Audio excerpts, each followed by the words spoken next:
So hey guys, welcome back to my YouTube channel Read for Feed. So today we will discuss about yellow fungus and I hope you all are safe and healthy. So let's just start. Let's feed your mind.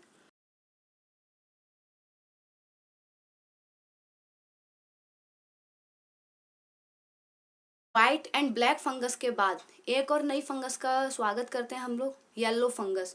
मुझे तो ऐसा लग रहा है कि yellow जो जो ये फंगस हैं, ये हम लोगों के साथ होली खेलने में उनको बहुत मज़ा आ रहा है, क्योंकि ये बार बार अपना कलर चेंज कर करके बार बार कोई ना कोई नई फंगस निकल के ही आ रही है विद न्यू न्यू कलर्स। सो एक केस जो है वो आया है गाजियाबाद से, 45-year-old मैन, जिसको वाइट फंगस, ब्लैक फंगस के साथ साथ येलो फंगस भी है। और ये जो पेशेंट है ये गाजियाबाद से बिलोंग करते हैं। एंड अभी तक के जो ब्लैक फंगस के केसेस हैं इंडिया में, वो अप्रोक्सीमेटली 9,000 केसेस तक आ चुके हैं। White fungus on the other hand had to said to be less dangerous than black fungus. और लास्ट वीडियो में जैसा कि मैंने बताया था कि जो वाइट फंगस है वो ब्लैक फंगस से ज़्यादा डेंजरस है, बट अभी जो न्यूज़ आई है वो कुछ इससे डिफरेंट आई है, जिसमें ये बताया गया है कि जो वाइट फंगस है वो थोड़ा कम डेंजरस है ब्लैक फंगस से। एंड जो रिकरिंग नेचर में ब्लैक फंगस के जो केसेस हैं वो ज़्यादा आ रहे हैं comparatively to the white fungus. And yellow fungus which grows internally is consider more dangerous than black and white. और जो भी जो नया फंगस आया है येलो फंगस, ये ब्लैक और वाइट फंगस से ज़्यादा डेंजरस कंसिडर किया जा रहा है। और ये इंटरनली ग्रो करता है, जैसे कि हमें वाइट और ब्लैक फंगस के तो हमें जो सिम्टम्स थे वो बाहर ही दिख जाते थे कि ब्लैक स्किन हो रही है या स्वेलिंग आ रही है या में से वॉमिटिंग में से खून आ रहा है, इस तरीके से हमें देखने को मिल रहे थे एक्सटर्नल जो सिम्टम्स थे। बट ये इंटरनली ग्रो करता है, तो इसको थोड़ा सा आइडेंटिफाई करना, इसको थोड़ा सा ट्रैक करना बहुत थोड़ा सा टफ है।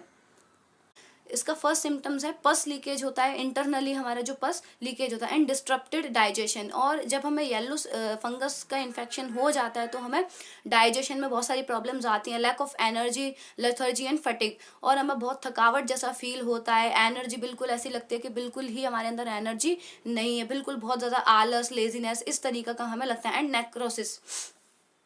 Necrosis and severe cases. और जो बहुत ज़्यादा सीवियर केसेस होते हैं येलो फंगस के, उसमें नेक्रोसिस भी पाया गया है। नेक्रोसिस का मतलब एक होता है कि हमारे सेल्स का डिस्ट्रॉय होना, जो हमारे होंगी तो उससे क्या होगा, हमारे ऑर्गन्स पर इफेक्ट पड़ेगा। और जब हमारी सेल्स डिस्ट्रॉय होंगे, हमारे ऑर्गन्स पर इफेक्ट पड़ेगा, तो हमारे ऑर्गन्स फेल होने के चांसेस हैं, ऑर्गन्स हमारे डैमेज होने के चांसेस हैं। And loss of appetite and mall nutrition.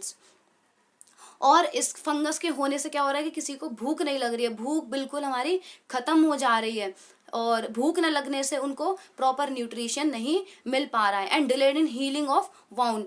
और जो भी हमारे घाव हैं, कट्स हैं करने में, उसको भी दोबारा से सही होने में बहुत ज़्यादा टाइम लग रहा है। And slow metabolism and unusual weight loss.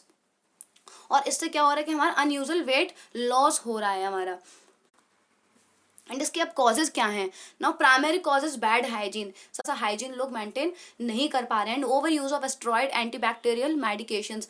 और मेन जो इसका कॉज है वो ये है ओवर यूज ऑफ एस्ट्रॉइड, क्योंकि लास्ट मैंने आपको वाइट और ब्लैक फंगस वीडियोस में भी बताया था कि जो एस्ट्रॉइड है, एस्ट्रॉइड से हमारा इम्यूनिटी सिस्टम बहुत वीक हो जाता है। और इम्यूनिटी सिस्टम जब वीक होता है तो कोई भी बैक्टीरिया, कोई भी वायरस हमारे ऊपर इजीली अटैक कर पाता है। वो and second and the last is high humidity. Humidity का मतलब होता है जो चिपचिप वाला जो सीजन होता है वो, जिसमें चिपचिप बहुत होती है।